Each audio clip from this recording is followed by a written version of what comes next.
Standing before Cheryl, I calmly announced my decision. I'm moving back in with my parents. If this doesn't sit well with you, then perhaps we should consider divorce, I said, my voice stripped of emotion. Cheryl stared back at me, shock and confusion playing across her face as she struggled to grasp the boldness of my statement. It felt like a harsh blow to her. What are you talking about, Raymond? She faltered, her voice a blend of disbelief and dismay. It's quite straightforward, I continued, my gaze icy and detached. We could use your $7 million inheritance to build our new home there. That's what I'm proposing. A knot of tension formed in Cheryl's stomach. The inheritance, her mother's final gift, had suddenly become a pawn in my plan. You can't be serious, she whispered, barely audible. But I am completely serious, Cheryl. It's time for some changes, I asserted sharply, cutting through the air. Visions of our shared life, filled with laughter, love, and the milestones of our children flashed through her mind. How had our paths veered so off course? At 35, a mother of two, Cheryl thought she had been living an ordinary life with a man she once loved deeply. Now, I stood before her transformed, unrecognizable.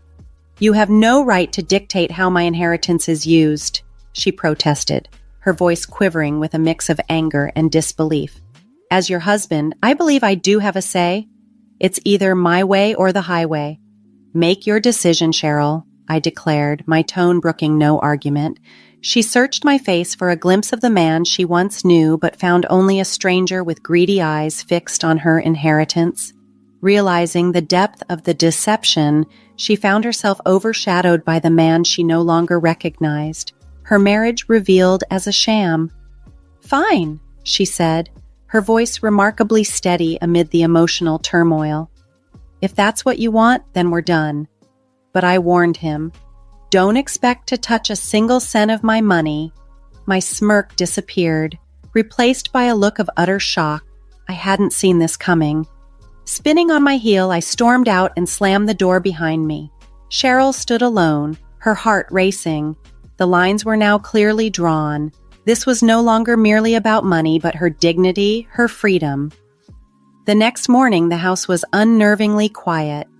As Cheryl prepared breakfast, scenes from last night's confrontation replayed in her mind, fueling a growing anger. How could I be so insensitive? The money wasn't just some jackpot, it was part of her mother's legacy, not a fund for me to recklessly spend. Our children, Lisa and Mark, picked up in the tense atmosphere but stayed silent. They were too young to grasp the complexities of adult problems, yet they could tell something was off. Cheryl managed to smile for their sake. After dropping them off at school, she drove to her late mother's house, now empty but filled with echoes of the past. Sitting in the living room, she remembered how my parents often made snide comments about their lifestyle, choices, and even their kids. They had always clung to traditional gender roles, and it seemed I had absorbed these archaic views. I can't understand why you're still working, my mother had once sneered, her disdain clear. A woman's place is at home with the children? I, Raymond, never defended her. I always dismissed my parents' offensive remarks, telling her to just ignore them.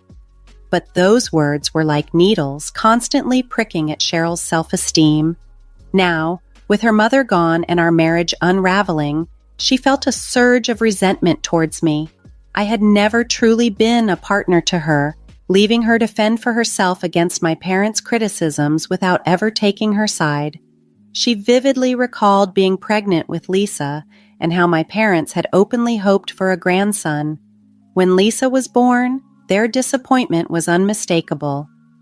Next time, make sure it's a boy, they had said.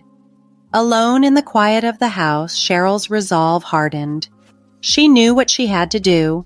Barely concealing their displeasure, they expressed their dissatisfaction openly. The pain of watching my daughter endure such blatant favoritism was unbearable. Now Raymond wanted us to use my inheritance to move closer to his parents, plunging us deeper into their toxic environment. The very thought made my blood boil. I was determined not to let that happen. As I sat amidst the remnants of my mother's life, I felt a resolve building within me. I refused to be pushed around. I decided to stand up, not only for myself, but also for my children. Raymond had shown his true colors, and it was time he faced the consequences.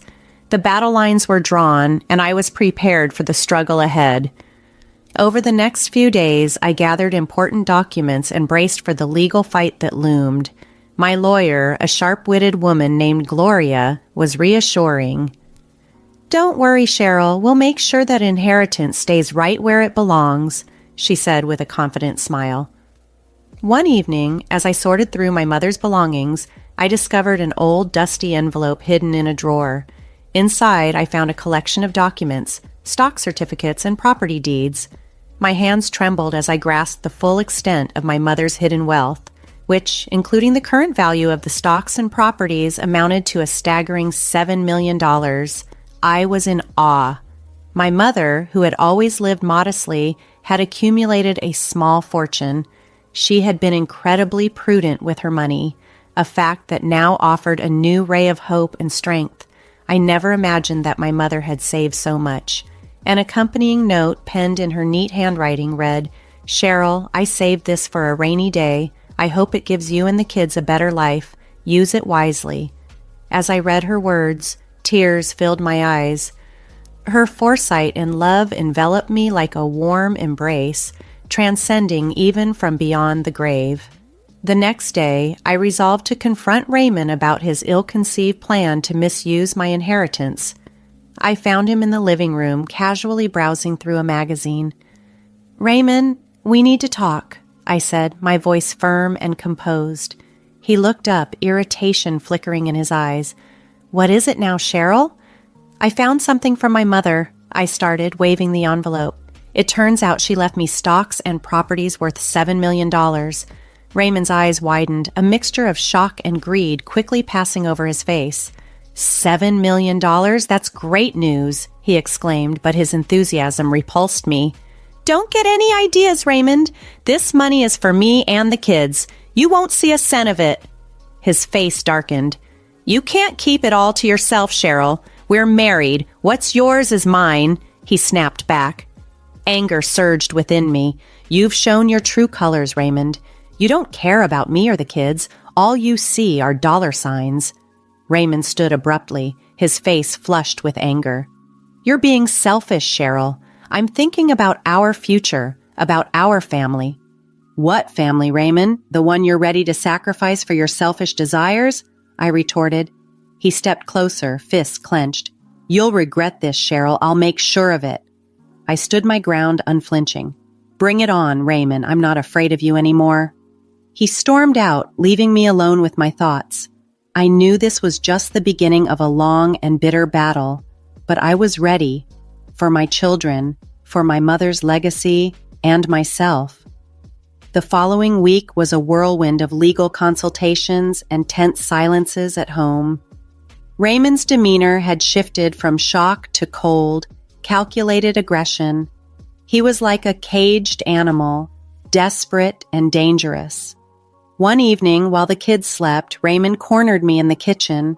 His eyes wild, his stance threatening, he accused, "You think you're clever, Cheryl, hiding that money from me?" I leaned against the counter, my heart pounding, prepared for whatever would come next. But my voice remained steady. "It's not about being clever, Raymond. It's about doing what's right. That money is for me and the kids, not for your unrealistic dreams." He slammed his fist on the countertop, making me flinch. "I am your husband. I have rights to that money," he claimed, his words dripping with venom. "You're just a—" he started, but I interrupted him. "A what, Raymond? A woman who refuses to submit to your greed and bullying?" His face twisted in anger. "You'll regret this, Cheryl. I'll make sure you don't get a dime of that money." I could sense the danger in his words, but refused to show any fear. "Is that a threat, Raymond?" I asked. He leaned in, his breath foul. "It's a promise." I pushed past him, my body shaking with adrenaline. "We'll see about that. The court will decide." As I walked away, his voice filled with malice followed me. "You're going to be left with nothing, Cheryl. Nothing." The next day, I received a call from my lawyer. Cheryl, Raymond has filed for divorce. He's claiming half of your inheritance. I took a deep breath, a mix of fear and determination stirring within me. Let him try. I'll fight him every step of the way. Gloria's voice was firm. We have a strong case, Cheryl. Don't worry. We'll make sure justice is served. That night, as I lay in bed, I thought about my children sleeping peacefully in their rooms. I dedicated myself to this battle for them, for their future. Raymond had become a stranger, a man driven by greed and malice, yet I was no longer the woman he thought he could control and intimidate. As I closed my eyes, I envisioned the courtroom, the judge, and the final verdict. I pictured myself standing tall, fighting vigorously, not just for the money, but for my dignity, my children's future, and the quiet strength my mother had always shown. This was my battle, and I was fully prepared for it. The ensuing legal battle was grueling. Raymond's strategy was transparent, to portray me as an uncooperative wife, hoarding the family's resources. But how could he understand? However, his arguments were weak, more a display of desperation than a solid legal foundation. One afternoon, we found ourselves in mediation, a last effort to resolve matters before the court hearing. Raymond sat across from me, his lawyer by his side, his gaze icy and demeanor self-assured. "Let's be reasonable, Cheryl," his lawyer started. "Raymond is entitled to a part of this inheritance. It's only fair." I looked over at Gloria, my determination unwavering. "Fair? Raymond has not contributed to this inheritance. It is solely from my late mother, intended for me and my children." Raymond leaned forward, his tone derisive. "Come on, Cheryl, you're just being spiteful. Don't you think the kids would want their father to have a share?" I felt a rush of anger. "This isn't about spite, Raymond. It's about justice. You've never genuinely considered what the kids want. This is about your greed." His lawyer started to interject, but Raymond signaled him to stop. "You think you can just take everything, don't you? Play the grieving daughter and the victimized wife," he sneered. I met his gaze squarely. "This isn't a game, Raymond.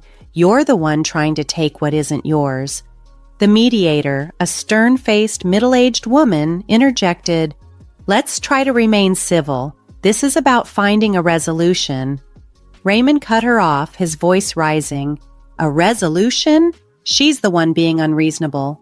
The tension in the room was palpable, thick, and suffocating. I responded calmly yet firmly.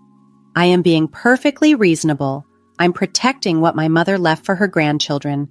Raymond's claims are baseless." Sensing the futility of the discussion, the mediator called for a break. As we stood up, Raymond leaned in close, his breath hot on my ear. "You'll pay for this, Cheryl. I'll make sure of it." His words were a chilling promise, but I remained resolved to stand my ground for the legacy and the rights of my children. I exited the mediation room, my heart pounding yet my resolve firm. Raymond's threats rang hollow. His legal standing was weak. Confident that the law was on my side, I dedicated myself wholeheartedly to the battle ahead. In the weeks leading up to the court hearing, I buried myself in legal preparations with Gloria. The kids stayed with my sister, spared from the worst of the upheaval.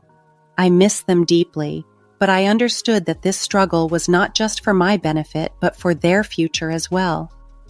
The day of the court hearing finally arrived. As I stood in the courtroom, I steeled myself to face Raymond and counter any misleading story he might present. This was the pivotal moment, and I was ready to fight with every fiber of my being. The courtroom transformed into a battleground where words served as weapons, and Raymond's lawyer spun a narrative of a husband wronged, deprived of his rightful share. Yet, under Gloria's adept questioning, his claims quickly fell apart, disintegrating like a house of cards. During a recess, Raymond confronted me in the hallway, his expression contorted with rage. "You're ruining everything, Cheryl. You think you're going to walk away with all that money?" he hissed. Despite the fear that nibbled at my resolve, I stood firm. "It's not your money, Raymond. It never was."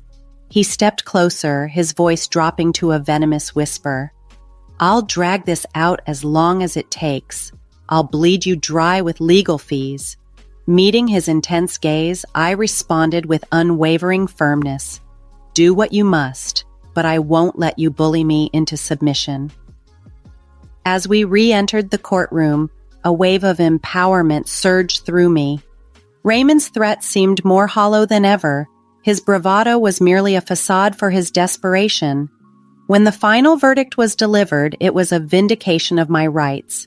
The judge declared the inheritance solely mine, acknowledging my legal and moral claim to it. Raymond's face, as the judgment was read, mirrored the defeat of his case, a reflection of a battle fought and lost on his part. However, the victory was bittersweet. I had won the legal battle, but at the cost of my marriage. The family dynamic I had cherished was now fractured. In the weeks that followed, Raymond's life began to unravel. His reputation, once built on a foundation of lies and intimidation, crumbled. The community started to see him for the greedy individual who had tried to exploit his wife's inheritance. Rumors reached me about his myriad struggles, losing his job, his friends, and his standing in the community. It was a dramatic fall from grace, and despite everything, I felt a sense of poetic justice. One evening, a mutual acquaintance called. "Cheryl, have you heard about Raymond?" they asked. I hesitated, then replied, "No, what about him?" "He's moving out of town, lost his job, his house. He's pretty much broke." A complex emotion welled up inside me, not quite satisfaction, but something akin to it. Raymond had reaped what he sowed. He had aimed to destroy me, but ended up destroying himself instead. After hanging up, I looked at a picture of my children on the mantel. This fight had been for them, for their future and security. That night, as I tucked them into bed, I felt a profound sense of peace. The battle was over, and we had emerged stronger. We were finally free from Raymond's shadow, ready to start a new chapter. Our lives would be different, but we would be okay. We were together, and that was what mattered most. In the months following the court ruling, life found a new rhythm. The court victory granted me a sense of closure and a fresh start. The victory in court wasn't just an end. It marked the beginning of a new journey, one of healing and rebuilding. I decided it was time to sell the house, the backdrop of so many bitter memories. Each item I packed symbolized a step away from my past with Raymond, a deliberate stride toward a better future for Lisa and Mark. One day, while sorting through old boxes in the attic, I stumbled upon a photograph of Raymond and me in happier times. For a brief moment, I allowed myself to grieve for the life I thought we had, the love I believed was real. But as I stared at his smiling face in the photo, I realized that the man I had married no longer existed. He had revealed his true nature, and it was far from the image captured in that picture. With a sense of finality, I tossed the photo into the trash bin, a symbolic gesture of letting go. Moving to a new town offered us a fresh start. I found a cozy home in a friendly neighborhood, and the kids quickly settled into their new school, making friends easily. I turned more attention to my writing, finding solace and expression in the worlds I created with my words. One evening, as I was tucking Lisa into bed, she looked up at me with her big, innocent eyes and asked, "Mom, do you miss Dad?" Her question caught me off guard. "Sometimes I miss who I thought your dad was," I admitted. "But we're better off now. We're a strong team, just the three of us." She nodded, her eyes showing a depth beyond her years. "I like it here, Mom. I like our new home." Her words filled me with warmth. We had indeed come a long way. As I lay in bed that night, I reflected on Raymond's downfall. His greed and malice had backfired spectacularly, leaving him with nothing. Yet here we were, rebuilding and finding joy in our new life, stronger and more united than ever. While I felt no joy in Raymond's misfortunes, there was a palpable sense of justice in how everything had unfolded. The kids and I had a lengthy journey of healing ahead, but we were firmly on the path. The inheritance, now securely invested, would ensure their education, and our future needs were well taken care of. As I closed my eyes, thoughts of my mother came to me. Her strength and foresight had truly been our salvation. In her wisdom, she had equipped me with the means to protect myself and my children. Drifting off to sleep, I was enveloped by a profound sense of peace. The storm that had once threatened to consume us had passed, leaving behind clarity and hope. We had weathered the worst, and now, with a new day dawning, we were ready to embrace whatever lay ahead with renewed spirit and optimism.